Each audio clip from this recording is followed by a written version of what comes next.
Bismillahirrahmanirrahim. Assalamu alaikum, dear participants. Welcome to this session of textual study of the Quran. I've been notified that today is the 86th session of our study, and today hopefully we'll be finishing off Surah Maida, which is the 5th surah of the Quran, and this will also end the first chapter of the Quran. The first chapter, of course, comprises 5 surahs, of which 4 are Medinan, and the first one is Meccan surah, Surah Fatiha. The first surah is Meccan, and the other 4, Baqarah and Al Imran and Nisa and Maida, these are Medinan surahs. So Baqarah and Al Imran, they form a pair, and Nisa and Maida also form a pair. We have been discussing the nature of this paired phenomenon all along, and in particular regarding these 2 surahs, Surah Nisa and Al-Maida, you'll see that this paired nature is so starkly apparent that both of these surahs end well before, the surah actually ends, and near the end there are 4 or 5 questions that were raised, and of course also found in the minds of people, which the Quran is answered seriatim, one by one. And in Surah Maida we have discussed so far the first 4 questions, and today the last question will also be discussed, and this will also conclude the surah. Inshallah, we will be beginning Surah Anam, and that would be the next chapter of the Quran, that is the 2nd chapter. So remember, in every chapter the sequence of the surahs is always chronological, which means the surah which is placed first would also have been revealed first. And the fact that every surah in a chapter occurs in pairs has also been referred to all along. So yes, there are exceptions. Thus, for example, in this very chapter we have Surah Fatiha as an exception. It does not have a counterpart, it is a sole surah.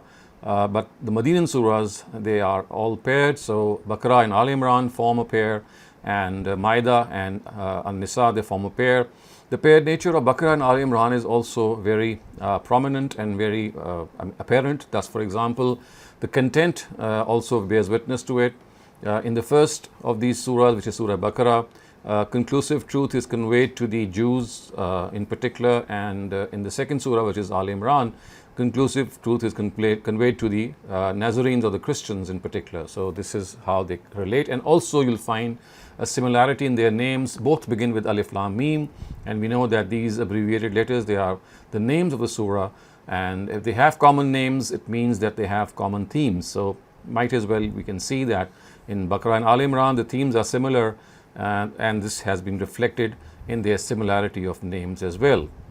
So let us start off with today's lesson, and we'll start off with verse 106. It says, Ya ayyuhal lazina amanu shahadatu baynikum iza hadara ahadakumul mautu heen al-wasiyya wasiyat isnani zawa adlim minkum aw akharani min ghayrikum in antum dharabtum fil ard fa asabatkum musibatul maut تحبسونهما من بعد الصلاة فيقسمان بالله إن ارتبتم لا نشتري به ثمنا ولو كان ذا قربى ولا نكتم شهادة الله إنا إذا لمن الآثمين.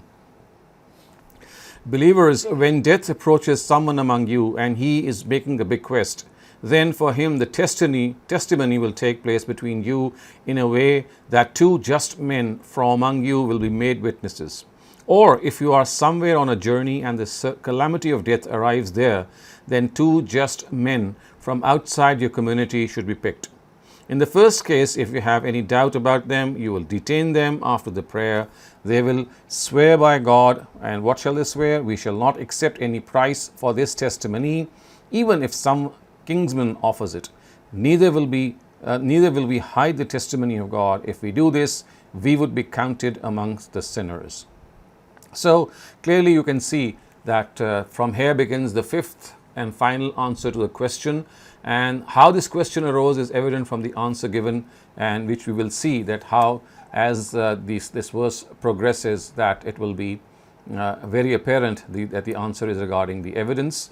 And of course this starts off with this very emphatic assertion that a will must be made when a person is passing away, and if this is something that occurs in a journey, you're not at your home, you're not stationed at a place of your own, and you are traveling, and then, as the Quran says, the calamity of death arrives, then two people. I mean, in both cases, two just witnesses should be made.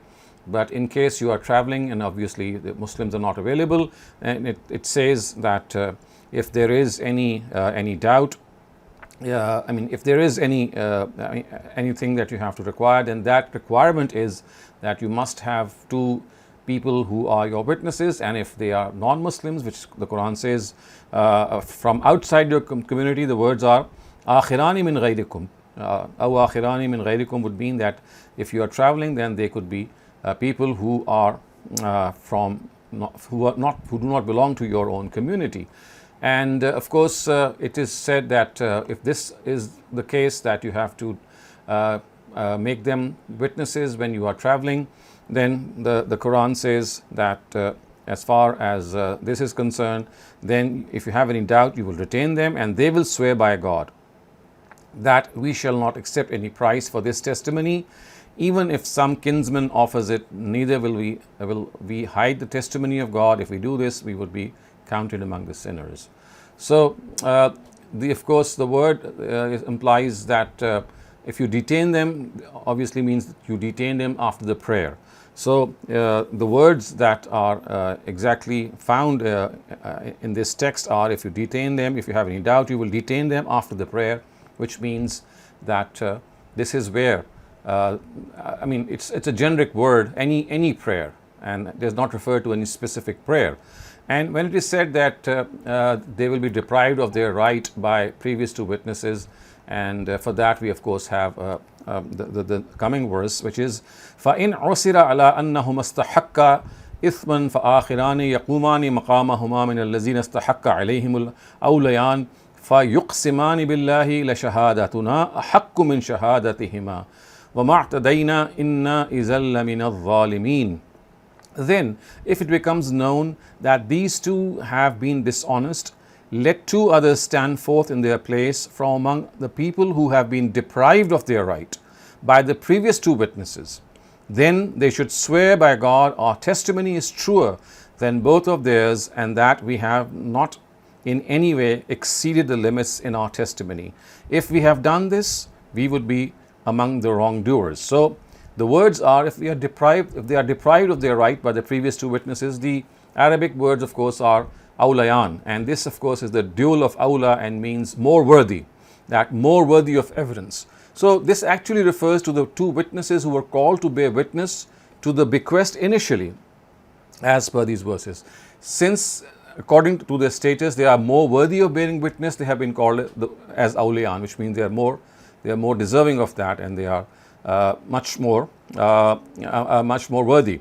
So it must be indicated that if they are more worthy of bearing evidence, of course, then they should prove true to this status and not indulge in any dishonesty, because if they do so, then in spite of being more worthy of bearing evidence, their own evidence stands refuted by an oath sworn by others, as the Quran says, فَيُقْسِمَانِ بِاللَّهِ لَشَهَادَتُنَا أَحَقُّ مِنْ شَهَادَتِهِمَا, which means if they refute by swearing oaths, then they should remember that this would be something that will be implemented.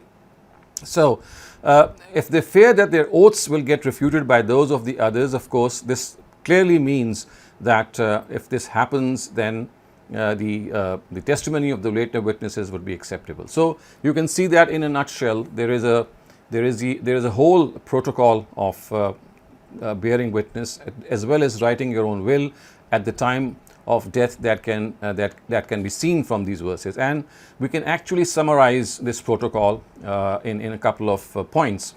The first point is that whenever death stares a person in the eye, he or she has to make a will regarding the wealth, and for that the person who is dying should call in two witnesses from amongst Muslim brethren. And of course, as the Quran says, Zawa Adlin, which means there should be two trustworthy and two witnesses. So this is the first thing that has been stated. The second thing that has been said is that if death approaches such a person during a journey, which means that the person is traveling and two Muslim witnesses are not available, then as a last resort, the dying person can call in two non-Muslim witnesses. This is the second point. The third point which is made is that if there is a possibility, if there is a possibility that those selected from among the Muslims as witnesses might show some bias towards someone by altering their testimony, then as a precautionary measure they can be held back after a congregational prayer in the mosque and be asked to swear by God that they will not alter the testimony for worldly gain or to be partial towards someone, even if that person is their close relative, as the Quran says, وَلَوْ كَانَ ذَا قُرْبَى, even if that person is a close relative, and if they make any alteration, then they will be sinners. So this is the third point, that if those who are selected from the Muslims as witnesses, if it is fair that they might show some bias towards someone and they might alter the testimony, then as a precautionary measure they have to be held back after any congregational prayer, and they will be asked to swear by God that they will not do so. Again, this is something when there is a cause of any doubt.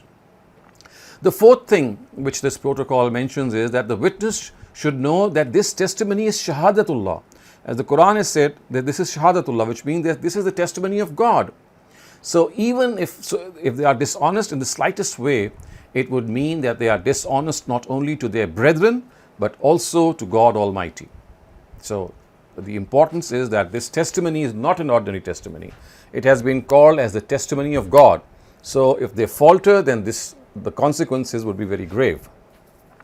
Now the fifth protocol which is mentioned is that in spite of this, if it comes to light that these witnesses have shown bias to someone contrary to the will made by the deceased, then two people from among those who have become the victims of this injustice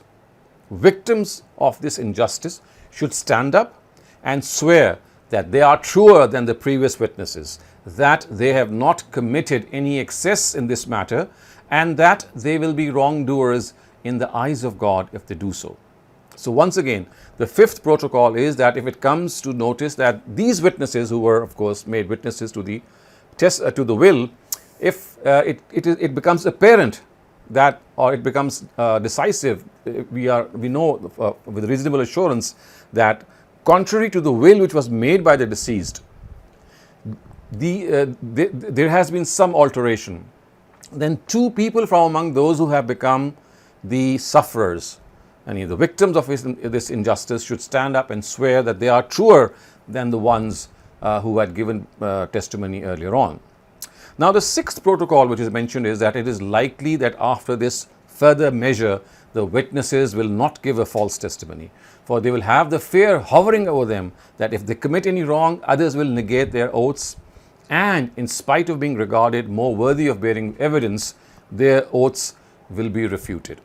So with these 6 points, we can clearly understand that as far as the protocol of making a will is concerned, whether you are stationed or whether you are actually traveling, then to safeguard any untoward circumstances regarding the will made, this is the protocol which the Quran has suggested, and it has to be adopted. So when it is said that only you know all what is hidden, of course, then when we express this to God, then this has a very, very important significance. So the Quran says, ذَلِكَ أَدْنَى أَن يَأْتُوا بِالشَّهَادَةِ عَلَى وَجْهِهَا أَوْ يَخَافُوا أَن تُرَدَّ أَيْمَانٌ بَعْدَ أَيْمَانِهِمْ وَاتَّقُوا اللَّهَ وَاسْمَعُوا وَاللَّهُ لَا يَهْدِي الْقَوْمَ الْفَاسِقِينَ. In this way, it is more likely that they will bear true witness, or at least they will fear that their oaths will get refuted by those of the others. Fear God and listen to whatever directive is given to you. If you do not do this, then this is clear defiance, and God never shows the way to the defiant. So something that we've already discussed, that if this is done, then it is all the more reason that it will safeguard the whole issue, as the Quran has said in a very clear way, ذَلِكَ أَدْنَى أَن يَأْتُوا بِالشَّهَادَةِ عَلَى وَجْهِهَا. It is more likely that they will bear true witness, or at least they will fear أَن يَخَافُوا أَن تُرَدَّ إِيمَانٌ بَعْدَ إِيمَانِهِمْ, that if they do anything, something which is incorrect, if they do some hanky-panky, then their testimony will be refuted by two other people. يوم يجمع الرسل فيقول ماذا أجبتم قالوا لا علم لنا إنك أنت علام الغيوب إذ قال الله يا عيسى ابن مريم اذكر نعمتي عليك وعلى والدتك إذ أيدتك بروح القدس تكلم الناس في المهد وكهلا وإذ علمتك الكتاب والحكمة والتوراة والإنجيل وإذ تخلق من الطين كهيئة الطير. So, those who have hidden the evidence of God should remember the day when God will gather all messengers, then will ask them, what response was given to you from your nations? They will say, we have no knowledge, only you know all what is hidden. When God will say, O Jesus, son of Mary, recall the favor I bestowed on you and on your mother at the time when I helped you through the Holy Spirit. You would talk even in the cradle as a prophet, and also when you were advanced in age. And at the time when I taught you the law and the wisdom, which is the Torah and the gospel.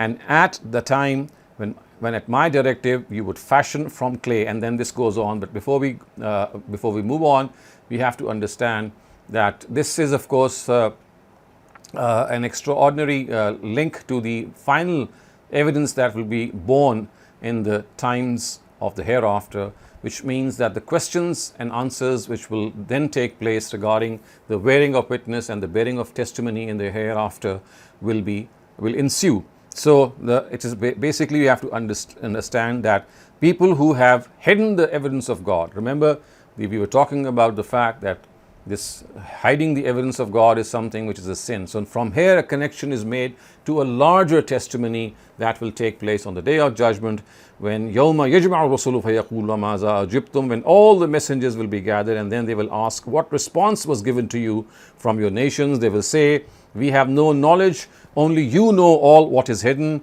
And when God will say, O Jesus, son of Mary, recall the favor I bestowed on you and on your mother at the time when I helped you through the Holy Spirit. You would talk even in the cradle as a prophet, and also when you were advanced in age. So we know that Jesus talked in his cradle, and he bore witness to the innocence of his mother, and also when he was advanced in age. Of course, that is understandable. So this extraordinary incident took place in the case of Prophet Jesus, peace be upon him, only because the truth was to be conclusively conveyed to the Jews, and no possibility should remain of besmearing his mother Mary, because of course this was something that they had already started to happen, that they were blaming Mary for being a woman of loose character when they saw that she had come over with a child, and of course without a father. So they started to blame him, and or at least they were planning to blame her. But the Quran did not give them a chance, as the Quran has said that in that early instant it was Jesus who spoke from the cradle, and he actually absolved his mother from all this. And as the Quran says that تُكَلِّمُ النَّاسَ فِي الْمَهْدِ وَكَهْلًا, you will be doing this both at the time when you were young in age, and of course when you will grow old. And then it says, is أَلَّمْتُكَ الْكِتَابَ وَالْحِكْمَةَ وَالتَّوْرَاةَ وَالْإِنْجِيلَ, the wisdom which is the Torah and the gospel. So as you can clearly see that what has been said here is the Torah and the gospel are two portions, and one of them of course is it tells us, or it conveys the law of God, and the other it conveys the wisdom. So the Torah mostly consists of the Sharia, and the gospel or the Injil, it mostly consists of faith and morals. The Torah, which is the first of these, for that the Quran has used the word Al-Kitab, which means the Sharia, and for the second it has used the word Al-Hikmah, and it actually shows that this sentence of the Quran explains this nomenclature in every respect. So that is how the Quran has said that this will happen. And then it is said, فَتَنْفُخُ فِيهِ فَتَكُونُ طَيْرًا بِإِذْنِ اللَّهِ وَتُبْرِئُ الْأَكْمَهَ وَالْأَبْرَصَ بِإِذْنِي وَإِذْ تَخْرُجُ الْمَوْتَ بِإِذْنِي إِذْ كَفَفْتُ بَنِي إِسْرَائِيلَ أَنْكَ إِذْ جِئْتَهُمْ بِالْبَيِّنَاتِ فَقَالَ الَّذِينَ كَفَرُوا مِنْهُمْ إِنْ هَذَا إِلَّا سِحْرٌ مُبِينٌ. Then when at my directive you would fashion from clay the model of a bird, then would breathe into it, and it would become a living bird at my directive. And you would cure the born blind and those inflicted with leprosy with my directive. And at the time when you would restore the dead to life with my directive.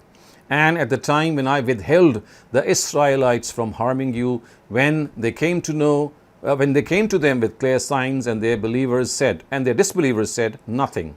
This is but plain sorcery. So clearly we can see that how the Almighty bestowed Jesus with so many miracles, and of course creating and recreating people is something which only God has kept it to Himself. And this is a miracle which is solely confined to Prophet Jesus. He was able to create a bird and of course blow the spirit in that bird and make it a living being. And also Jesus was given this remarkable miracle in which he would restore the dead. And not only this, the Quran says that you remember the time is kafaftu bani Israila anka. God says, remember the time when I withheld the Israelites from harming you. And the way this happened was that when the Jews were preparing to kill him, God gave death to him and lifted his corpse to Himself. So the Almighty never allowed the Jews to harm him. He was not crucified. He was given death and his corpse was lifted so that they would not even mutilate his corpse. So people could not even touch his body to achieve this filthy motive. And فَقَالَ الَّذِينَ كَفَرُوا مِنْهُمْ إِنْ هَذَا إِلَّا سِحْرٌ مُبِينٌ, which says that at the time when I withheld the Israelites from harming you, when you came to them with clear signs, and their disbelievers said nothing, this is but plain sorcery. So all these signs that are mentioned from God are meant to conclusively communicate the truth. But one thing that you might need to note here is that every time a miracle is mentioned here, it says bi'izni, with my permission, with my leave. So whatever was going on was being done at the behest of the Almighty. So all these things from God mentioned here are meant to decisively communicate the truth to the Christians and to humiliate them on the day of judgment. So by Jesus and by their own confession, so Jesus will bear witness to them, and by their own confession, the reality will be made evident to the Christians that whatever they did was blatant deviation from the truth. It had nothing to do with the words, deeds, or the teachings of Jesus, peace be upon him. So, وَإِذْ أَوْحَيْتُ إِلَىٰ حَوَارِيِّينَ أَنْ آمِنُوا بِي وَبِرُسُلِي قَالُوا آمَنَّا وَاشْهَدْ بِأَنَّنَا مُسْلِمُونَ. And at the time when I indicated to the disciples to profess faith in me and my messenger, so they said, we embrace faith, and you bear witness that we are Muslims. إِذْ قَالَ الْحَوَارِيُّونَ يَا عِيسَى ابْنَ مَرْيَمَ هَلْ يَسْتَطِيعُ رَبُّكَ أَن يُنَزِّلَ عَلَيْنَا مَائِدَةً مِنَ السَّمَاءِ قَالُوا اتَّقُوا اللَّهَ إِن كُنتُم مُؤْمِنِينَ. At the time when the disciples said, O Jesus, son of Mary, can your Lord send down to us from the heavens a table spread of food? Jesus said, fear God if you are true believers. So this incident is actually narrated to the disciples of Jesus, keeping in view the importance these disciples attached to the call and the message of Jesus. The aspect of this conclusive communication which is found is something that must be understood. Firstly, the faith embraced by the disciple is neither Christianity nor Sabianism, it is Islam. So you can clearly see that they said that بِأَنَّنَا مُسْلِمُونَ. If you look at verse 111, it says آمَنَّا وَاشْهَدْ بِأَنَّنَا مُسْلِمُونَ. That in response to the call of Jesus, these disciples did not say that we have become Sabians or Christians or whatever. They said, إِنَّنَا مُسْلِمُونَ. We have become Muslims. Secondly, his disciples would call him Jesus, son of Mary. There is no concept of the divinity of Jesus present. They regarded God to be the Lord of Jesus and of the whole world. So you will see that when they actually addressed Jesus, what did they say? Jesus, son of Mary. Is qal hawariyun, when the disciples said, "Oh Jesus, son of Mary." So had he been a deity, had he been God, they would never have called him Jesus, son of Mary. They would have addressed him by a title that would reflect his divinity, which they never did. So the second important thing which comes to mind is that his disciples regarded him to be a human being and a messenger of God and not God himself. Another thing which is important here is that they never regarded Jesus to be the originator of miracles. They only regarded him to be a means of their manifestation. So they did not request from Jesus to send down the table spread. Please bear this for a moment and reflect. They did not ask Jesus. They said, "Oh Jesus, you request your Lord, if it is not against his wisdom, he should send us table spread so that their hearts are reassured through it." So they clearly knew that the originator of miracles is not Jesus himself, but the Lord of Jesus, who is God himself. And this is something that they requested in a very, very cautious way. And they said, "Can your Lord send down to us from the heavens a table spread?" And the actual Arabic words are so eloquent. Hal yastati'u rabbuka. This, of course, question does not relate to the power of God. It does not say that it is possible for God in the sense that can he do it or can he not do it? No, that's not the question here. The question here is that is it in accordance with his wisdom to do it or not? Is it something which his wisdom entails or not? So in other words, the question imposed would be, is it in accordance with his sagacity or wisdom that he show us such a clear sign? So miracles we all know are supernatural. Although they are supernatural, but they appear in the veil of available means. It is not that everything is unveiled, and for this reason the Almighty has never encouraged demands in which the desire exceeds the bounds regarding the appearance of miracles, which of course is his established practice.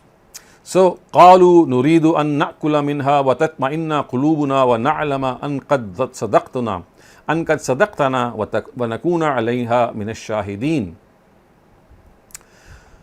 They replied, "We only want to eat from this table spread, and as its result our hearts receive satisfaction, and we are able to know that what they said to us is true, and what you said to us is true, and we become witnesses to it."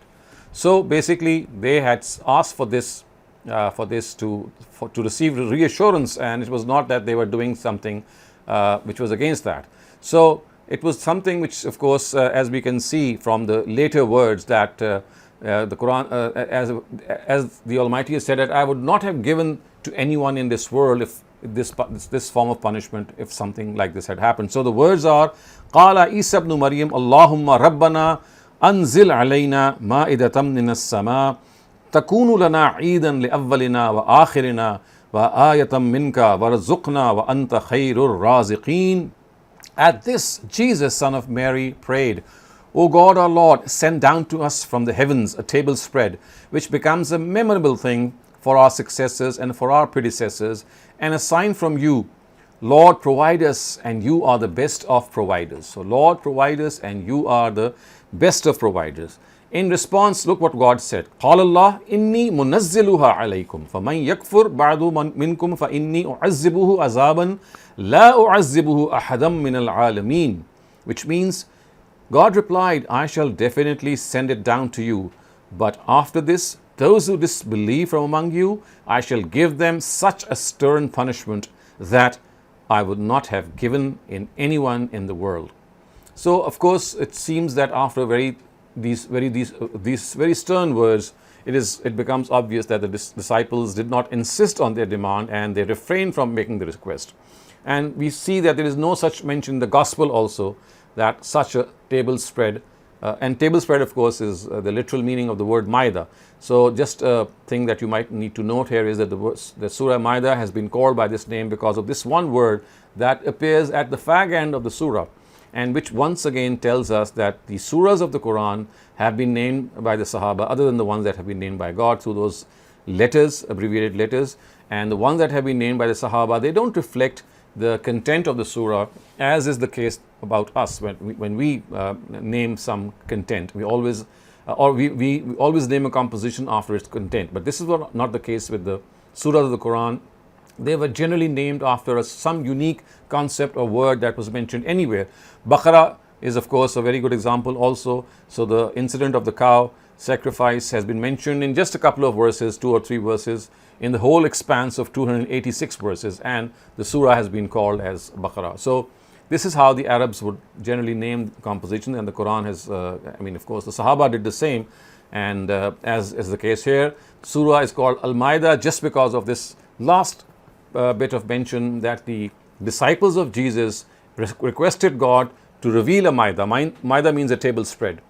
And God said that, okay, I'll do so, but if you don't then believe in me, then I'm just going to give a punishment that is going to be unparalleled. So we see that these disciples actually did not insist on their demand.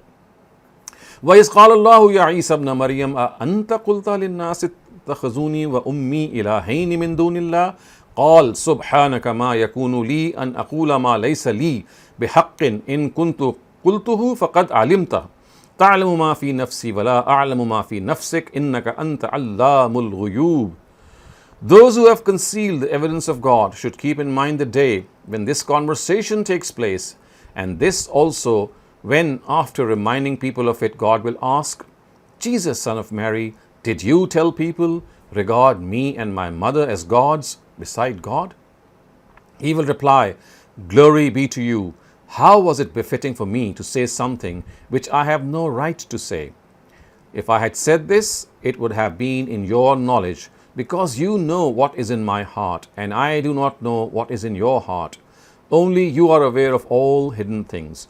ما قلت لهم إلا ما أمرتني به أن اعبدوا الله ربي وربكم وكنت عليهم شهيدا ربي وربكم وكنت عليهم شهيدا ما دمت فيهم فلما توفيتني كنت أنت الرقيب عليهم وأنت على كل شيء شهيد. So what is mentioned here is that Jesus himself has said, أن اعبدوا الله ربي وربكم, that you worship God who is my Lord and your Lord too. So this is what Jesus replied, that he never said that people should worship him or his mother. What he said was that they should worship God who is my Lord and who is your Lord. So the Quran has actually, if you have knowledge of the previous scriptures, corrected the expression of the Gospels, because in the Gospels exactly these same words are mentioned, but with a different connotation. The words there are my father and your father. My father and your father, they have been replaced here by my Lord and your Lord, to tell people that it is not Father or not Jesus who is a God, or who is of course who's the Son of God himself, but he himself never called himself to be a deity in any sense. So these words actually have been corrected here, and this is also because Jesus had actually said, but because in the Hebrew, we've discussed this before also, in the Hebrew language the word ab is used both for Lord and Father. And the word ibn is used for servant and son. So Ibnullah would not just mean the son of God, it would also mean the servant of God. In a similar way, ab would not just mean the father, it will also mean God himself. So we know this, that as Ustaz Amiruddin Farai has pointed out, that when Christians invented the belief of divinity of Jesus, of course specifically this was done by St. Paul of Tarsus, they used this commonality of meaning to their own advantage and gave it the form we now find in the Gospels, and that is something that we often read about. So it means that as far as God is concerned, innaka anta allamul ghuyub, Jesus tells God that, well, I never said these concepts, it is they who invented these concepts. And ma qultu lahum illa ma amartani bihi an i'budu Allah rabbi wa rabbakum wa kuntu alayhim shahidan ma dumtu fihim. So now this is the point which Jesus is making. He says that I only said to them what you commanded me, and that was worship God who is my Lord and your Lord. I watched over them as long as I remained among them. Kuntu alayhim shahida. I watched over them as long as I remained over them. I remained among them, of course. That is what is mentioned here. Then when you gave death to me, after that, you have remained the watcher over me, and you are a witness to all things. So this is Jesus in a very subtle and a very respectful way telling God that, well, I don't know what happened after me. It is you who were watching over them. You would be knowing. How can I know? Because as long as I was alive, they were not worshipping me. They were worshipping you. وَإِن وَأَنْتَ عَلَى كُلِّ شَيْءٍ شَهِيدٌ, because it is you who are the witness of all things. إِن تُعَذِّبْهُمْ فَإِنَّهُمْ عِبَادُكَ وَإِن تَغْفِرْ لَهُمْ فَإِنَّكَ أَنْتَ الْعَزِيزُ الْحَكِيمُ. If you now punish them, they are your servants. And if you forgive them, you only are mighty and wise. This is a very beautiful way for Jesus to ask for their forgiveness, that if they have been doing something that merits your mercy and your forgiveness, please do so. Otherwise, if you think that they are not worthy, then of course you can punish them. And this has a very, very subtle ring to it if we are able to fully grasp it. And then it says, قال الله هذا يوم ينفع الصادقين صدقهم لهم جنات تجري من تحتها الأنهار خالدين فيها أبدا. God will say, this is the day when the truthfulness of the truthful will be of benefit to them. For them shall be orchards below which streams are flowing. They shall dwell therein forever. God is pleased with them and they are pleased with God. This alone is great success. So the words are خالدين فيها أبدا رضي الله عنهم ورضوا عن ذلك الفوز العظيم لله ملك السماوات والأرض وما فيهن وهو على كل شيء شهيد. The sovereignty of the heavens and the earth and whatever they contain belongs to God, and He has power over them. So as far as the previous sentence is concerned, when it says that هذا يوم ينفع الصادقين صدقهم. Now, a little bit of explanation here is in order, that when it is said sidqa, the truthfulness of the truthful, this is the time when it shall be of benefit to them. It is used for, the word sidq actually means a person has harmony between his deeds and his intentions and his words. So his words, his intentions, his words and his deeds, all three of them are in perfect harmony with each other. This is the meaning of sidq. If a person does not utter anything with his mouth, which is against the truth, his words and deeds do not contradict one another, and he abides by every commitment he makes, then this is what sidq actually means. But if the truthfulness of intention must be there in all costs, if it is not there, then this would be against the concept of sidq. So the Quran has regarded people who are opposite to this as hypocrites, because they are people who do not have sincerity and whose deeds are against their own intentions. The pinnacle of truthfulness is harmony between these words, and that is precisely what the Quran has said here, that this is the time when their truthfulness shall be of benefit to them. And then it is said that they shall dwell in paradise forever, which is, of course, the implied meaning is that those who among the followers of Jesus proved truthful in their promises and covenants and did not intentionally insist on error and misguidance and deviance, and in fact whatever they understood they did with sincerity and did not change deliberately and distort it, and also followed to the best of their ability, about them the Quran says they should be given glad tidings of paradise. But those who intentionally broke their promise and were guilty of breaching the trust, and in spite of repeated reminders from God were not prepared to reform their beliefs and deeds, will not be given any concession. They will necessarily endure the punishment of their sins, as the Quran has said. Lillahi mulku samawati wal ard wa ma fihinna. These are the last words of the surah. Wa huwa ala kulli shay'in qadir. The sovereignty of the heavens and the earth and whatever they contain belongs to God, and He has power over all things.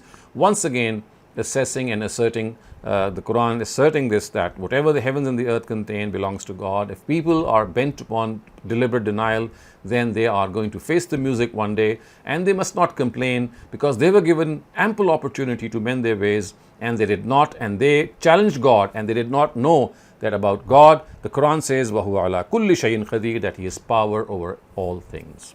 So with this, alhamdulillah, we come to an end and reach the conclusion of this surah. And if you now have any questions regarding the passage that we have just studied, you may have the time to raise them. Thank you very much, Dr. Saleem. If you have any questions, please raise your hand or type them down in the chat. And if you'd like to remain anonymous, you can send it directly to me. Our first question comes from Siddiqa. Please go ahead. Assalamu alaikum. Wa alaikum assalam. My first question is in, I think it was verse 108. There's a mention of a lot of oaths being mentioned, right? So I was just wondering, is the purpose of mentioning so many oaths in an order, is it like a formal court protocol or like a deeper accountability? It's the latter. It's not a court protocol. It's basically a suggestion given to people that, of course, you see when you are traveling and people are, they're bound to make a mess out of the will that you're making. Then it's just a way to make the will more sound and free of disputes. So this basically gives the, you see, if you reflect on those times, paper was not available, and it was difficult always. I mean, was not always easy to write down things. So whatever one would mostly rely on the testimony of the witnesses if ever a dispute would arise. So that is why those witnesses held a lot of importance in the Arabian society. And in the absence of any written testimony or anything written down, it was one word against the other word. So if two people were made responsible as witnesses, it had to be ensured that they are not dishonest. And if there is any chance of any dishonesty, then of course this was like a method to safeguard it. And also this was always a chance, as this verse tells us, that always Muslims were not available. And in that case, you would have to rely on non-Muslims. At times, they were not very congenial, and still hostility would be there. So, what should be done in their cases? So, basically, it's just a protocol given as a social directive, I would say, as a social advice to safeguard your testimony. Otherwise, of course, I would say that this should not happen, that you wait for your death to write your will. It should be written well before, I mean, when you're healthy and when you're perfectly okay. And of course, this is something which the Quran has said that as a last resort, that even near your death, if you've not made a will, then please do so. Otherwise, as the Quran has said previously, I mean, this is in Surah Baqarah also, that a will should be made in normal circumstances, and of course, you can keep altering the will, but it should not be the case that you should leave this to the last. Thank you very much, Dr. Saleem. The next question asks, can verse 114 be recited as a wazifa for rizq? Let me see which verse is that. Oh, so verse is Rabbana anzil alayna ma'idatam minas sama. Well, this is, I mean, these are words from the disciples of Jesus, and I mean, you can use the Arabic. Otherwise, this is not a wazifa at all. It's just I mean, these are words that have come out of the mouth of the disciples. If you want to use these words to invoke God, fine. But I mean, you should not call it as a wazifa. All that you can do, you can call it is that these are Arabic words that maybe give voice to your own intention or to your own inner purport regarding what you need to convey to God. Otherwise, my advice to you would be that you can simply pray to God in your own words of whatever need you come across. Thank you very much, Dr. Saleem. Our next question comes from Shabnam. Please go ahead. Thank you, Mariam. Sir, I was just wondering कि जो will inheritance में जो will करना है, एक तो मैं ये जानना चाह रही थी कि जो law of inheritance है वो इससे पहले अल्लाह ताला ने सूरह इन आयात से पहले आ गया था या बाद में आया? दूसरा ये जो is it highly recommended or is it obligatory to make a will? क्योंकि सर law of inheritance में तो अल्लाह ताला ने shares बता दिए हैं, तो अब क्या ये जो 1/3 या जो भी मतलब सजेशन थी प्रॉफिट सल्लम की किसी सहाबी को, तो हमारे फुकहा कहते हैं कि आप 1/3 तक करें, तो या फिर क्योंकि सर अगर आप बस सर आप यही बता दें फिर. So you see, you have to understand that you cannot make a will in favor of the legal heirs. I mean, heirs for which the Quran has ordained a will, you cannot or we cannot have the authority on the basis of familial ties. However, on the basis of any need that the person who's your heir or any extraordinary service that he has performed, any will can be made in favor of that heir as well. It should not be on the basis of familial ties, that he is your son and your favorite son or favorite daughter, but it should be some reason other than being a son or a daughter or any other relation. Like I said, it should be some extraordinary service done by the heir, or if that heir is in some dire need, in that case you can make a will in favor of an heir also. But other than that, if you're not making a will in favor of your heir, you still have the leverage to make a will in favor of anyone that you like. And the law of inheritance will be implemented once the will has been implemented. So if you designate someone or some charity organization to which you would like to give some money, that will be discharged first. And this is what the Quran has said, "Bim ba'di wasiyatin," which means that this law of inheritance will be implemented once the will that you have made has been executed. So yes, you can make a will, and there is this law in some countries that the will should not be more than 1/3. But this is, I mean, at times you have to honor the law of the land. But I can tell you from my own understanding that this is not the purport of the Sharia at all. The Sharia has not imposed any restriction on the extent of the will. The will could be made of your whole wealth as well, if you think that there is some need to it. I mean, you have this authority, but you should not misuse this authority. It should not be used unjustly. But first of all, as I said, you have to make that will, and that will be implemented, and then the shares will be given.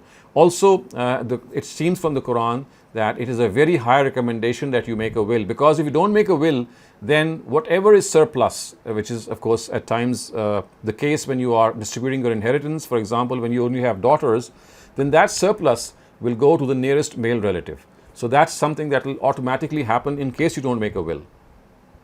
Right sir sir लेकिन एक दो इसमें भी दो बातें हैं sir जहाँ पे लॉ ऑफ इनहेरिटेंस बयान हुआ है वहां पे अल्लाह ताला ने वसीयत पहले कहा है और देन कर्जा बाद में कहा है तो दैट मींस कि अल्लाह ताला ने वसीयत को और सर अगर उसका वो वसीयत में वो इतना नहीं छोड़ता कि उसका कर्जा उसका जो भी उसका डेट पे वो पूरा हो सके तो sir then what is the law No, I mean the debt or the loan will be given, because that is something that was incumbent upon a person even before he died. The wasiya became operational after his death, but the loan became incumbent upon him when he was living. So when you are left with a choice, then the loan shall be paid first, and if any amount remains, only then the next steps will be taken. Sir it is very likely कि कोई unfair हो जाए अपनी will करने में तो बस 100% किसी चैरिटी को दे दे या किसी एक को दे दे Yes, this is possible. So that will can be challenged in a court of law. I mean, a court can decide if there was any malified intention on the part of the deceased. The court can make a rectification, and if this is something that is not possible due to circumstances, then a person should remember that he will be answerable for this in the hereafter before God. Right, sir. Thank you so much, sir. Thank you. Our next question is from Naushad Shafkat. Please go ahead. Assalamu alaikum, Dr. Right towards the end of the surah, while you were talking about Christians who have done righteous deeds and have not fallen prey to the disbelief or the unbelief, you said that those who believe in God and do righteous deeds would find salvation in the end. Now, would that include now, because Paul came sometime after Christ, and he amended this to include divinity, the Trinity. Now, if a Christian of today believes in God, does good deeds, and because of the fact that he has been brought up believing in the Trinity, would he be held liable for believing in the Trinity, because that's the only thing that has been taught to him all his life? So again, as I said, I mean, it is God who is the best judge of a person, whether he critically evaluated the beliefs that were given to him by his parents or her parents, and whether he tried his best or not to find out what the truth is, and maybe in spite of his effort or her effort, the person or the people, they still ended up following their ancestral religion. I mean, so there are so many possibilities. I would say that we need to leave this judgment to God and let him decide in the circumstances in which the person was brought up, how he set about in following and seeking the truth. So because we have to first understand that it is the duty of every single human being, I'm not talking about Muslims, it is the duty of every human being to be an earnest seeker of the truth. This is a responsibility that none of us can shirk, that none of us can any way just put off. So it will be this scale on which God will judge people, how sincere were they in their quest for the truth. So if a person, in spite of being very sincere in his quest for the truth, still ended up believing in the creed of Trinity, I do hope that he will be given some remission. Sir, isn't this also corroborated what you are saying right now by verse 62 of Surah Baqarah? Yes, it does. I mean, that is that, of course. I mean, that particular verse has another connotation to it, and that is that association with a particular group is not going to earn you salvation. I mean, by merely saying that I am Muhammad's follower, or by merely saying I'm a Jew, that's not going to make you make you salvaged in the hereafter. So that has a slightly different connotation. And this particular aspect that you have discussed here, as I said, is discussed in the Quran at various instances, that this is your own sincerity of the quest for the truth that will be questioned in the hereafter. And if you were not, I mean, if you were lazy, or maybe you did not give enough time to this, then of course the accountability will be very tough. But if you did your best in this quest for the truth, then I mean, it does not matter where you ended up. So I think this is the basic criteria that we should always consider and mention to others as well. Thank you. Excellent, sir. Thank you. I have a follow-up, but later. Yeah, you can Okay. raise your hand again. Riaz, please go ahead. Assalamu alaikum, Dr. Sir. Wa alaikum assalam. Can you give the equal shares to the daughter and son, or it has to be 2 to 1? As I said, that if the daughter has been of some outstanding service to the deceased in his life, or she needs the money or the wealth for some dire needs of her own, then yes. For example, if she could not earn for herself, maybe she is physically handicapped or mentally challenged, or for any reason she is not living in a comfortable way. Yes, on such an occasion, you can give not only equal, you can even give more to the daughter. So that's not a question here. And similarly, if a daughter has been of tremendous service to the parents, in that case too, the daughter can be given much more than the son. So remember, this 2:1 ratio only relates to the familial relationship between the deceased and the heir. For example, as a father and as a son. So that is your familial relationship, that is your blood relationship. On that particular relationship, you cannot give preference because God has already given that preference. For any other reason you can. So you make a will in 3 ways. One, on the basis of familial ties. God says that I have already made that, so you don't interfere with that. Then the second one is on the basis of some need. God has left that open for us, so we can use that. And the third is for some extraordinary service which the heirs might have done. So that has also been left open. So the first has been closed because God says on the basis of familial ties, on the basis of your blood relationship, I have already decided who is to be your heir. But I have given you the choice regarding the 2 other bases of making a will, and that is service and need. For that, you have the prerogative and the authority. Okay. Thank you, sir. Thank you very much. Our next question asks, can a will be revoked in your lifetime after having written it once? Of course, because as long as you're living, you can keep changing it. I do it every day almost, because you see, there are things that I have made a file and I keep updating that file, because things that I would like to donate to some people, or maybe to some library or to some organization, when information comes to me that, well, that organization is well settled, or maybe they don't need funds, I switch. People do switch. So you see, this is an opportunity that you continue to have till your last breath, that you can change your own will, because your will depends on the circumstances of the person whom you would like to give the money. And if that person, for example, becomes stable in life and you would like to divert the money to some other cause, that's something that you can always do. Thank you, Dr. Saleem. Siddiqa, please go ahead. Thank you, Mariam. Hi, in the second last verse, 119, you gave a definition, but I was slow in writing. You said that the definition of sit was a person in harmony between 3 things. I got intention, I missed the other 2. Intention, words, and your deeds. So your intent is something that you think. Your words is what you utter, and the deeds is what you do. Thank you. Thank you very much. Ruhi Rasul, please go ahead. Assalamu alaikum, sir. Wa alaikum assalam.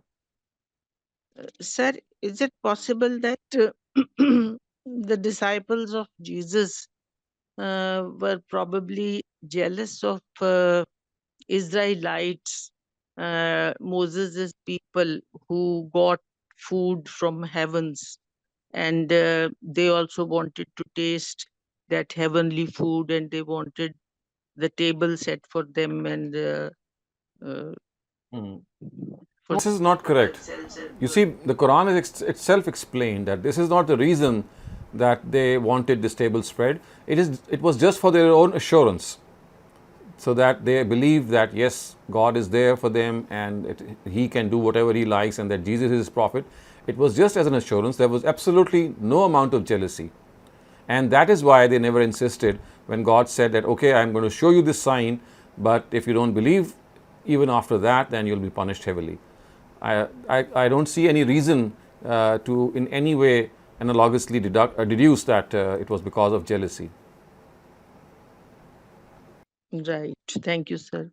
Thank you very much. Our next question asks, it's slightly off topic, but it asks, we Muslims seem to have a lot of biases against Christians. Would it be better if we refer to them as the followers of Isa alayhi salam? Then we might feel closer to them. Well, Christianity or Christian is the name that they have chosen for themselves. I mean, that's what we do. I mean, we are calling them by a name which they have chosen for themselves. If they would like to be called by some other name, that's not a problem. We'll change our understanding or our title that we give to them. So basically, this is the name that Paul had given to them. Their original name, of course, which the Quran speaks of, was, in the times of Peter, it was Nazarene, which means Nasara. But the Quran tells us that it was neither Nasara nor Christian nor anything else. It was actually Islam. And this is a name that was given to the followers of Abraham in the times of Abraham, much before the Christian community was born. So the followers of Abraham had been named Muslim by himself, by Abraham himself. So it was much later that Jesus was born out of him or his own seed. So once this happened, originally they were called the Nazarenes because they said that they would like to be called Nazarenes because of the fact that Jesus was born in Nazareth. We know that Nazareth is a village, and because it's a very small village, the Pauline Christians, they thought that, well, it would be very humiliating for us to be called as Nazarenes because Nazareth is a very small village. So they changed the name to Christianity or to Christians, whatever you can call. So ever since that time, they proudly call themselves to be Christians. And it is no reason that we don't call them by any other name, because if they want us to be called by Christians, then who are we to change that name? Unless, of course, they would like that. Thank you for that clarification, Dr. Saleem. The questioner is, they meant to ask if when we Muslims talk about them, if we should refer to them as followers of Isa instead of the Christians. I mean, if we talk amongst ourselves, yeah. Okay, fine. I mean, there's nothing wrong with that. But it is nothing wrong if we also call them Christians, because you see, this is not something that we do in a derogative way. We call them Christians because they prefer to call themselves Christians. I mean, if we are talking amongst ourselves, what difference is it going to make to them anyway? Because they are not going to be, they will not even hear what we are talking. So even amongst ourselves, what we are doing is we are using a name which they themselves have preferred for their own selves. I think what they're trying to say is that so that we Muslims feel closer to them and see them as our brothers closer instead of like having our biases against them. So like in terms of just amongst ourselves to have like a closer bond with them. Okay, fine. This is something that you can do, but you see, what has happened is that we are following a tradition of 14 or 15 centuries. And even if a couple of people start doing that, that's not going to happen for the rest of the world. And I think that for congeniality, something much more deeper should be adopted. For example, by looking at the Quran and thinking that the Christians of today are not the ones that have been addressed in the Quran. They were a different genre, totally. They were a different people. They were a people to whom the truth had been conveyed conclusively, and they were condemned. But this is not the case with today's Christians. Today's Christians, they don't even, they do find a time, or maybe they have this inclination to find the truth, but it has not been conveyed to them conclusively. So they have all the more concession that can be granted to them. So I think it should be much more deeper that we should think about if we want ourselves to come closer to Christianity. I don't think this naming is going to be, have any impact on this issue. Thank you very much, Dr. Saleem. That was it for all the on-topic questions. I think we can move on. Okay, so I'm just now going to start off the idiomatic and literal translation. So verse 106 goes like this: Ya ayyuhal lazina amanu shahadatu bainikum. So I am sure by now you must be translating Ya ayyuhal lazina amanu without any difficulty. So it just means those who, oh you who believe, or simply believers. Shahadatu bainikum. So shahadatu bainikum would mean testimony between yourselves. Iza, when. Hadara means when appears. Ahadukum, for any one of you. Al-Maut, death. So the testimony between you when death appears for any one of you is Heen al-Wasiyya, at the time of Wasiyya. Isnani zawa adlim minkum. Heen al-Wasiyya would mean when he's making the Wasiyya, when he's making the will. Isnani zawa adlim minkum. Isnan actually means two, and zawa adlim mean just. So it is two just people, minkum, from among you. Aw, or akhirani, two other, min, from, ghayrikum, others. So or two others from people who do not belong to your community, of course referring to the fact that they could be non-Muslims. In antum, in, if, antum, you, zarabtum fil ard, this is one expression which means if you travel the land. Fa asabatkum, reaches you, musibatul maut, the calamity of death. So if this is not the case, but you are traveling, you are not stationed and you are traveling, then the calamity of death arrives, then the way is that you have to make two just men from among you as witnesses. Tahbisunahuma min ba'di salat fayuqsimani billah. Tahbisunahuma would mean that you hold them back min ba'di salat, after the prayer, fayuqsimani billahi, and then both of them will swear by God. In irtabtum, if you have any doubt. La nashtari bihi samanan walau kana za qurba, which means that we will not in any way accept a price. Walau kana za qurba, wa. So let me just idiomatically translate it and literally as well. So la would mean not, nashtari would mean that we will gain, bihi, through it, samanan, a price, wa, and law kana, even if, za qurba, that person is a relative, that person belongs to the kin, wa, and la, not, naktumu, we will hide, shahadat Allah, the testimony of God, we will not hide the testimony of God. Inna izan la minaz zalimin, indeed we, izan then, la minal athimin. So athim is the plural, asimin is the plural of athim, and athim means someone who sins. So asimin is a sinner. So inna izalla minaz asimin would mean that if we do so, then we would be amongst the asim, we will be amongst the sinners. Inna, indeed, izan, then, laminal asimin, we will be amongst the sinners. Fa in usira ala annahum astahaqqa isman. Fa in, therefore if, usira ala annahuma, it becomes known that the two of them istahaqqa isman, they have become dishonest. It becomes known that they have become sinful or dishonest. Fa akharani, then we will take hold of two other people, yaqumani maqamahuma, who will stand in their place. Min allazina istahaqqa alayhimul awliyan, who have been deprived of their right by the previous two witnesses. So they will stand in their place. Allazi istahaqqa alayhim, who were deprived of this light. Al-awliyan would mean the first two. Fa yuqsimani billahi, fa, therefore yuqsimani, they will swear, billahi, by God, la shahadatuna, indeed our testimony, ahaqqu, is more truthful, min shahadatihima, from their testimony. So istahaqqa alayhimul awliyan would mean that people, two other people will stand from among the people who have been deprived of their right. Allazina istahaqqa alayhima would mean who have been worthy of the fact that they have been deprived. Al-awliyan are the first two, and these two will then, of course, swear by God, yuqsimani billahi, and what will they say? La shahadatuna, la is for emphasis, indeed our shahadat, indeed our testimony, ahaqqu, is truer, min shahadatihima, than their testimony. Wa ma'tadayna, and ma i'tadayna, and if we exceed the bounds, i'tadayna, if we exceed the bounds, inna, indeed we, izan, at that time, la min al-zalimin, we will be among the wrongdoers.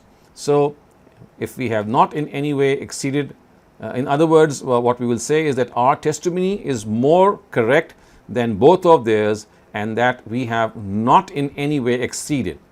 We have not in any way exceeded the limits in our testimony. So that is what they will bear, that we bear witness that we have not in any way exceeded our bounds. And if we have done so, inna izalla min al-zalimin, so in that case we will be counted among the wrongdoers.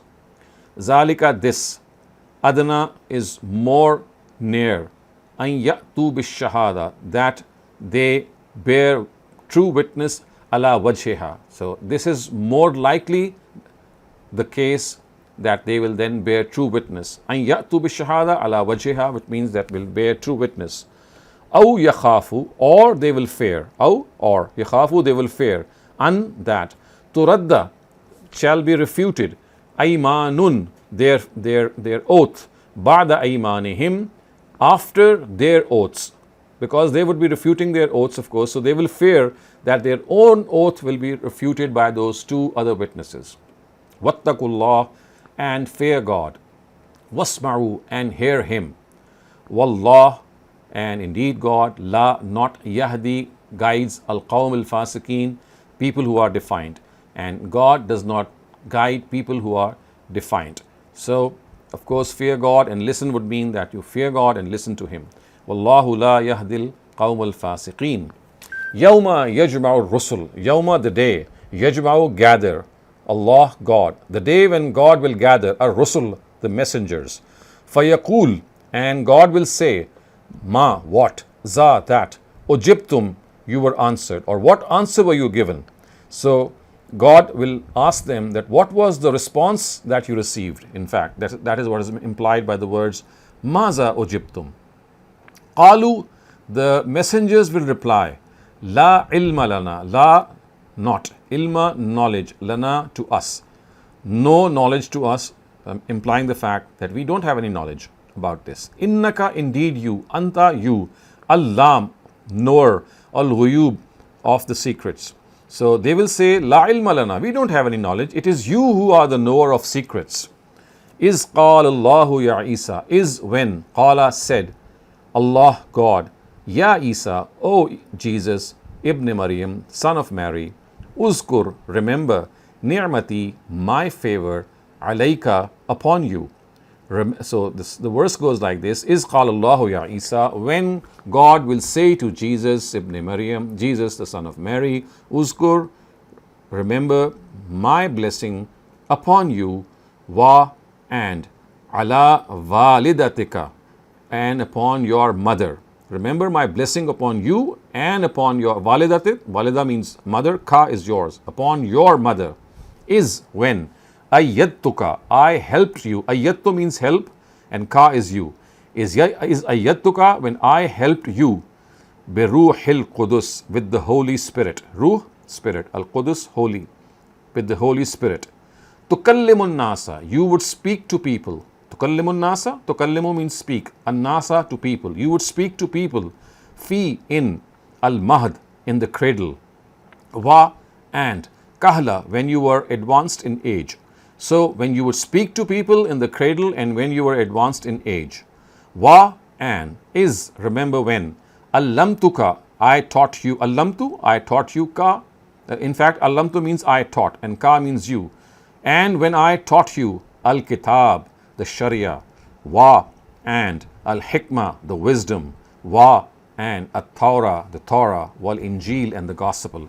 And remember when I taught you the sharia and the hikmah and the Torah and the gospel, so we've discussed this, that basically wow here is for explication and al-kitab is referring to Torah and al-hikmah is referring to Injil.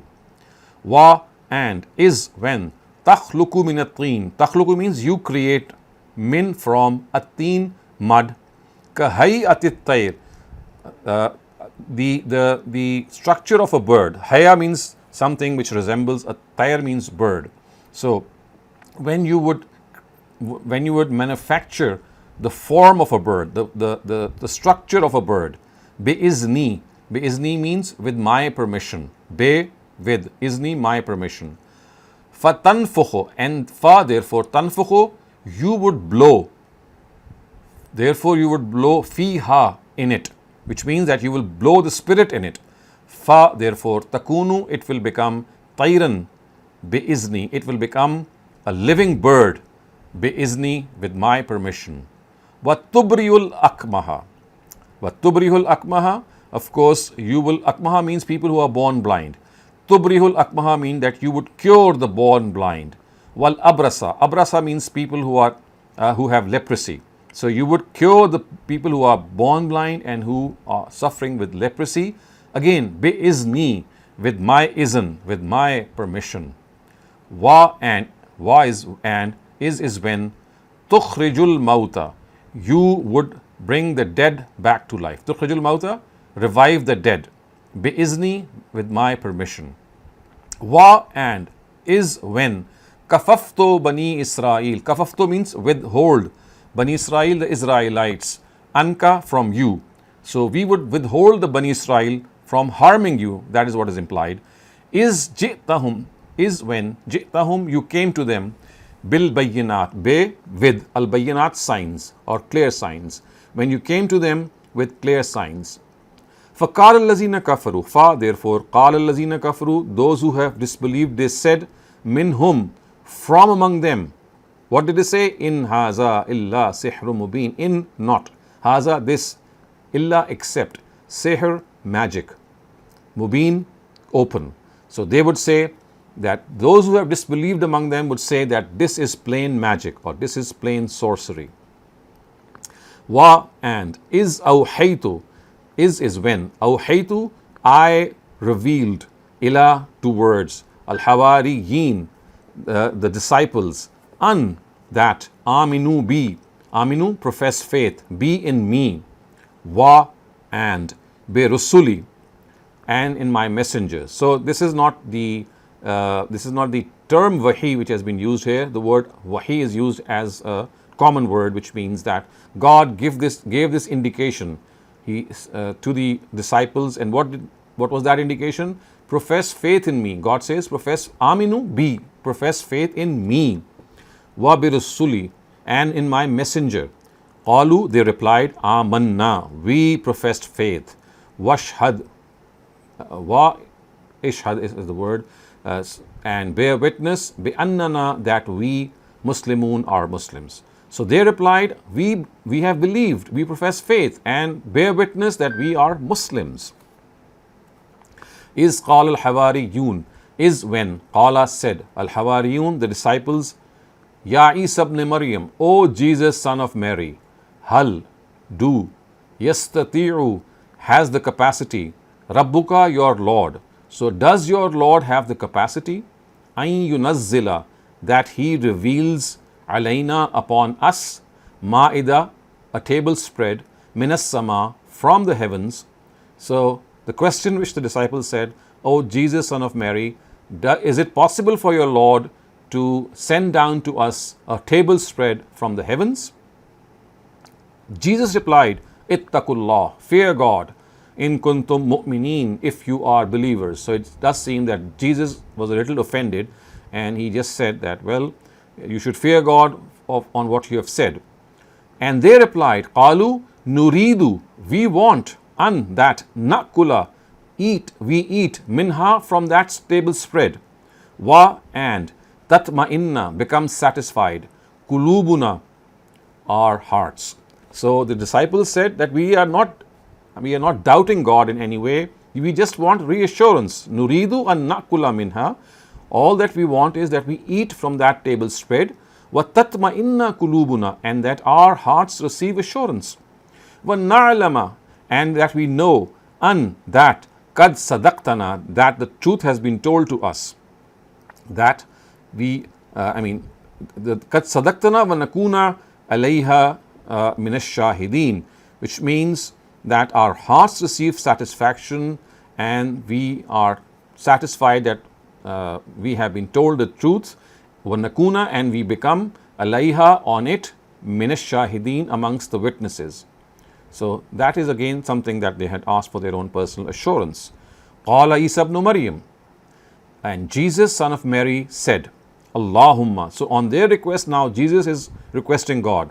Allahumma, O God, Rabbana, our Lord, Anzil, reveal, Alayna, upon us, Ma'ida, a table spread, Minas Sama, from the heavens. So Jesus, son of Mary, said, Lord or God, please send down to us a table spread, Minas Sama, from the heavens. Takunu lana Eidan. It becomes a memorable thing. So Eidan means something which is memorable. Li'awwalina, for our previous generations, which means our predecessors. Wa akhirina, our later generations, so that it becomes something memorable for our previous generations and for our predecessors. Wa ayatam minka, and a sign from you. So this is what Jesus requested God. Warzuqna, and give us sustenance. Warzuqna, give us sustenance. Wa, and anta, you. Khairur raziqeen, the best of sustainers. You are the best of sustainers. Qala Allah, God replied, Inni, indeed I, munazziluha, I shall send it down. I shall send down the table spread that you have requested, alaykum, upon you. Fa man, therefore he, yakfur, denies, ba'du, after that, minkum, among you. So he who denies after that among you, fa inni, therefore I, u'azzibuhu, I shall punish him, I will give him azab, such a punishment, la u'azzibuhu, which I have not given anyone, ahadan, minal alameen, amongst the people of the world. So if anyone denies after that, then I am going to punish him in a way that I have punished no one. La u'azzibu ahadan minal alameen, amongst the people of the world. Wa iz qala Allahu ya Isa ibn Maryam a anta qulta lin-nasi ittakhazuni wa ummi ilahain. Wa, and is when qala Allah, God will say, Ya Isa ibn Maryam, O Jesus, son of Mary, a anta, did you, qulta, say, lin-nas, to people, ittakhizuni, make me, wa ummi, and my mother, ilahain, gods, min dunillah, besides God. So this is what God will ask Jesus. And Jesus will reply, qal, he will reply, subhanaka, glory be to you. Ma yakunu li, how could this have been possible? Ma yakunu li, how could this have been possible for me? An akula, that akula, I say, ma laysa li, what is not befitting to me, bihaqqin, in any way. In kuntu kultuhu, in if kuntu, I, kultuhu, had said it, faqad, therefore, alimtahu, you would have known it. Had I said this, that worship me and my mother, you would have known this. In kuntu kultuhu, had I said this, faqad alimtahu, you would have known this. Ta'lamu, you know, ma, that, fi, in, nafsi, my heart. You know what is in my heart, you know what is in my soul. Wa, and, la, not. A'lamu, I know, but I do not know, ma, that, vi, in, fi, in, nafsik, in your heart. So you know what is in my heart, but I do not know what is in your heart.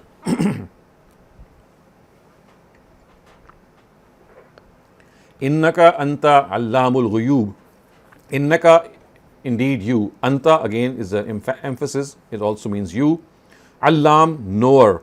Al-ghuyub, of the ghaib, of things which are unknown. Indeed, you know the unknown things. Ma qultu lahum, ma, not. Qultu, I said. Lahum, to them. Illa, except. Ma, that. Amartani, you directed me, bihi, to them. And what was that? So what he said is that I did not tell them except what you told me to tell them. Ma qultu, I did not say, lahum, to them, illa, except, ma amartani bihi, what you asked me to say to them. And what was that? That, u'budullah. U'budu, worship. Allah, God. Worship God.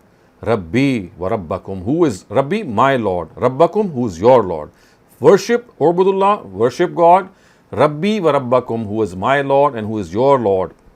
Wa kuntu alayhim shahida. Wa, and kuntu, I, alayhim, upon. Shahida, witness. Ma dumtu, as long as I was. Fihim, among them. So I was a witness to them as long as I was among them. That is what Jesus replied. And then he says, falamma, then when, tawaffaitani, you gave me death. Kunta, you were. Anta, upon. Kunta, anta is the same, of course. Anta is for emphasis. So kunta, anta would be, it is you. Ar-Raqib, watcher, someone who watches, alayhim, upon them. So when you gave death to me, you were the one who was watching over them. Kunta anta raqiba alayhim. You were the one, ar-raqib, who was watching alayhim, upon them. Wa, and anta, you, ala, upon, kulle, every, shay'in, thing, shaheed, who is a witness. And you are a witness to all things. You know all these things. You are watching all these things. I had passed away, what he is implying. In, if, tu'azzibhum, you give them azab, you give them punishment, فَإِنَّهُمْ, so therefore they, ibaduk, they are your servants. If you give them azab, if you punish them, they are your servants. وَإِن تَغْفِرْ لَهُمْ, wa, and in, if تَغْفِرْ لَهُمْ, you forgive them. Fa, therefore, innaka, you, anta is also you, al-aziz, powerful, al-hakim, wise. So if you forgive them, then you are mighty and you are wise. قال Allah, God said, Haza, this, Yawmu yanfa'u sadiqeen. This is the day. Yawmu, this is the day. Yanfa'u, benefit. Sadiqeen, the truthful. Sidqahum, their truth. So this is the day in which the truthful will benefit from their truth. Yanfa'u, nafa, means to benefit. Sadiqeen, the truthful. Sidqahum, their truth. So this is the day when the truthful will be benefited from their truth, or the truth will benefit the truthful. Lahum, for them. Jannat. Jannat means orchards. Tajri min, will flow below, or flow actually. Tajri means to flow. Tahtiha, below them. Al-anhar, rivers. So there will be for them orchards below which there will be rivers flowing. Khalidina, forever. Fiha, in it. Abada, forever. So they will remain it forever. Radiyallahu anhum. Raziya, God became pleased. Raziyallah, God became pleased. Anhum, from them. Warazu an, and they became pleased from God. Razu an, they became pleased from God. Zalika, this is al-fawz, success. Al-azim, great. This is the greatest success. Lillahi, for God, mulkus samawati wal ard, the dominion of the heavens and the earth, which means that the dominion of the heavens and the earth belongs to God. Wa, and ma, that, fihinna, between them, and also that is in between them. Wa, and huwa, he, ala, upon, kulle, every, shay'in, thing, qadir, powerful. And the dominion of the heavens and the earth and whatever is between them belongs to God, and He is powerful over all these things.